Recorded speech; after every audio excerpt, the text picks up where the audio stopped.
Great day guys! Welcome back again sa ating YouTube channel ng Justin's Daily Life PH. So yun guys, for today's video is another video na naman ng ating pagsasamahan. At dito po is ngayon po ay tatapusin ko na po yung aking greenhouse. Ano po? So ito na po yung final touch at finishing touch po natin na gagawin. So bumili tayo dito ng gamit. Hindi lang po ito para sa greenhouse, para dito sa kubo. Kasi plano ko po lagyan ng installation po dito sa labas.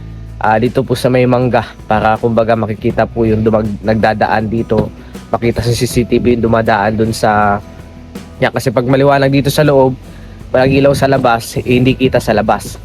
So kailangan lagyan natin ng ilaw. So ayun guys, samahan nyo po ako. So may binili ako dito, pang installation siya. Tapos mayroong trash bags na gagamitin natin sa baba para hindi damuhan.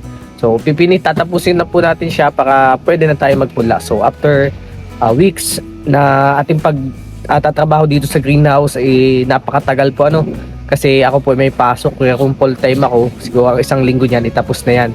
So ayan, ito yung binili natin guys. Ayan, mga pang installation siya. Ayan, so, binili din ako dito para sa water supply natin, kasi kailangan may water supply. Ayan guys, para sa water supply natin. Tapos connection ko na yun doon, diba nalala nyo, pinutol ko yun doon banda. So ngayon, connection na natin siya. Tapos ilaw, may baak, hindi ko na check. May baak siya pero okay lang yan. Tapos trash bag and another faucet. So ito ay sa akin to, pinili natin. Kaya ingatan natin yan. So installation natin siya dito. Tapos may connection na wire papunta doon sa may mangga.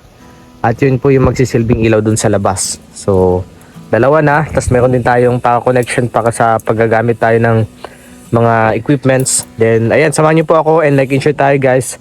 At habang mainit pa doon sa ating greenhouse, magsimula na muna tayong akyatin yung wire dito na inilagay ko dati na nung pagbagyo yung natanggal. Tapos balik po tayo dito, then ayusin po natin lahat ng installation. Samahan niyo po ako, and some more tips, more tutorials, panoodin niyo po ito, is may educate kayo dito. At alam ko wala pang result, pero pag nakita niyo yung result nito, mas worth it, mas maganda.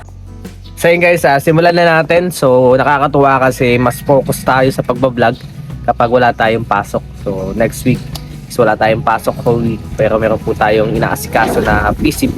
So after po nyan is makapagtuloy-tuloy na tayo ng ating mga gawain. So ayan, taka, samahan niyo ako.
So yun guys, check na natin ngayon kung functionable ba itong ating ginawang ilaw para sa labas na ilalagay natin doon sa may mangga.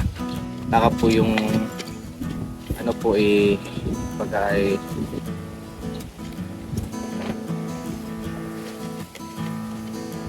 mas madaling makita ng mga tao na natin.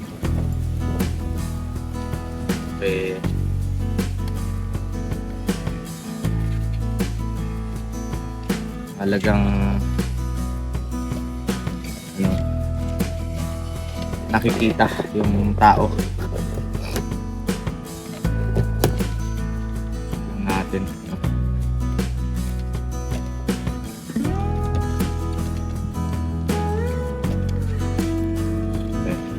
Ayan si Mimi, may bisita na ako.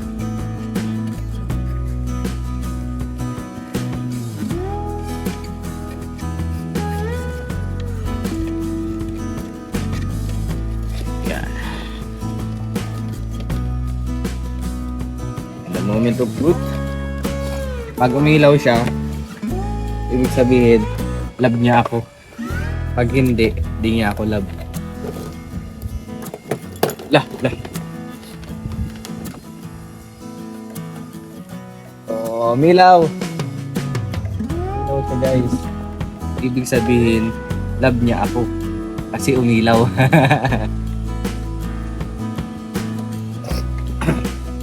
So yun, ngayon na napailaw na natin. Siyempre, may ilaw. Tapos next natin gagawin is installation tayo ng tubo malapit dun sa ating paggagawaan. Tapos cut tayo ng kawayan para sa pang-clamp dun sa ating sa baba. Grabe mga DIY lang yan. Pre-labor. Siyempre pag may alam ka, kahit di naman common sense lang naman. Kasi di naman ako nag-akalabot sa mga electrical na yan. Kumbaga magaling lang ako mag-company. Naman ako yung kay Papa. Mahilig mag-company. Mahilig etc. Kaya be thankful tayo na may skills tayo naman na ganun. Unang tayo sa mga bagay-bagay. Actions sa bahay. So meron na tayong ilaw sa labas. Uy, saan ka? Nadalaw na ako ng pusa. Tara, next is mag-cut tayo ng yung tubo muna yung unahin natin. Ayan guys, medyo madamo na. Hindi natin pala dito nag-gaskatiran. So yan yung tubo. Ito yung hiniwalay ko. Ba't ko siya pinutol? Kasi hindi talaga siya na titimtim yung tubig. Kaya putulin natin. Connect natin to kasi di abot Tapos gawa tayo ng installation sa loob. Ayan, tara, let's go.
So yun guys, tapos na natin yung installation doon. So gagawa naman tayo ng linya.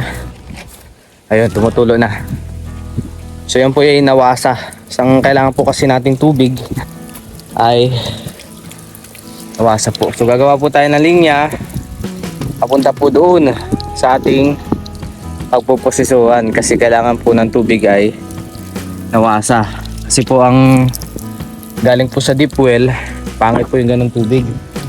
Kasi mas mataas yung acidity pag galing sa lupa. Katulad dito, may pinasis na yan galing sa ilog, may minerals pa. So mas okay po pag ganito, ano. So sakado natin, then kulikan natin to pag ganun hanggang sa papunta doon. So ayan, taka, samahan niyo po ako.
So yun guys, welcome back again sa ating YouTube channel ng Justin Still Alive PH. Ang damit ko, huwag niyong pansinin yan. Wala akong masuot na damit kasi mga damit ko mapalakad.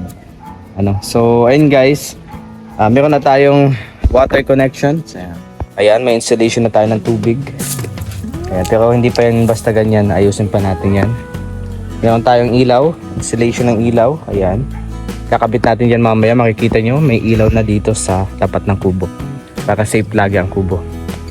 So ayun guys, tatapusin ko sana ito. Ang problema po ay ito, sira na yung ating pangano, kaya sabi ko pambihira, abala sa trabaho. Yung ginawa ko, inabangan ko muna siya. May mga abang muna yan ng mga dyan nating ikaklam. Tapos gawa tayo dito ng bukas, yan ang tatrabahuin natin bukas. So ngayon guys, like and share tayo, don't forget no skip ads. Samahan nyo ako hanggang sa may kabit ko yung ilaw doon. So yun lang yung trabaho natin ngayon. At bukas yung final output na, yung final outcome. So sanitize na din natin yung area.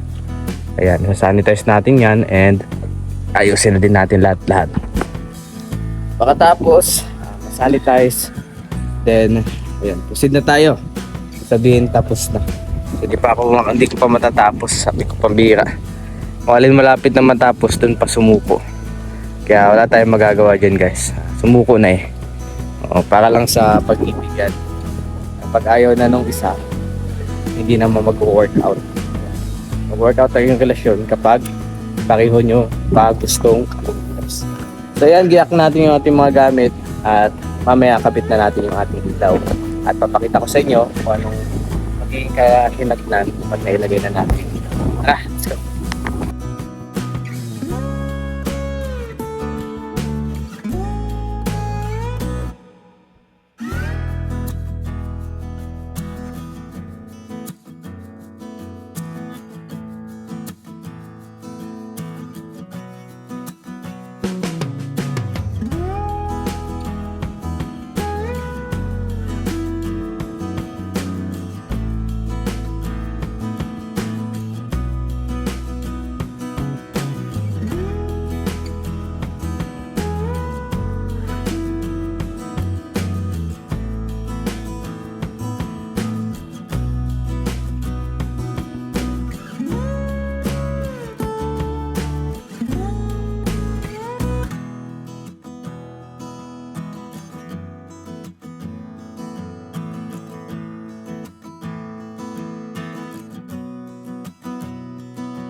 Hirap mundong walang katiyakan ay ating lahat bukas. Ayun guys, nagbabadya na yung ulan. Kita nyo naman, sobrang na kalangitan. At syempre, tayo po ay magkakabit na ng ilaw habang maaga pa. Kasi mamaya ay pagdating na mahirap na magkabit. So dito natin siya kakabit dito sa taas. Ayan. Lagyan natin dito ng pako or something. Tapos pakatanaw po dito. Ayan. Tara, samahan niyo ako and like and share.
So yun guys, yun. So yan, may ilaw na. So grabe, napakaganda. Sa pagmasdan ng ating mga pinaghirapan. Ano po? So sakto. Umulan. Tanggalin natin itong pagkakabot mo. Ayan. Yun. So, dun sa labas, ilaw na. Ayan. So, yun guys, napakaganda, no? So, ganito yung panahon. Medyo mahangin. Saka, medyo maulan-ulan.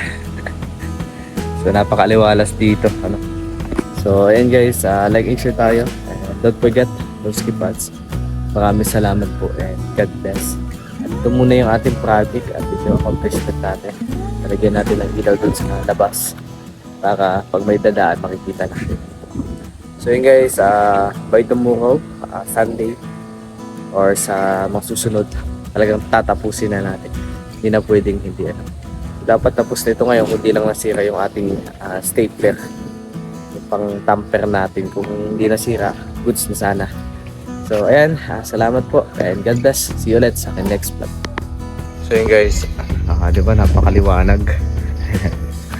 Nakakatuwa. So nandito sa labas yung ating ilaw. Pag pinatay natin dito, pupunta sa labas yung makikita yung sa labas. Diba? Kitang kita doon sa labas, hindi kita dito sa loob kasi may ilaw tayo. Pero yan, hindi yan pang matagalan. Ayan, meron din tayo dito sa CCTV.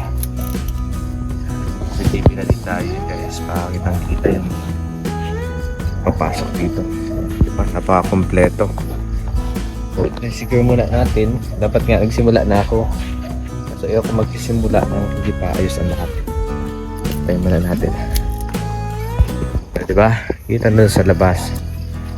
So mamaya papatayin na natin yan. Kapag anong oras na, patayin na natin. CCTV din. Buksan may ilaw din dito. Maganda yung pag naka-open na lang. So ayan, ganito na muna at God bless. Nadugsong ito nung aking outro.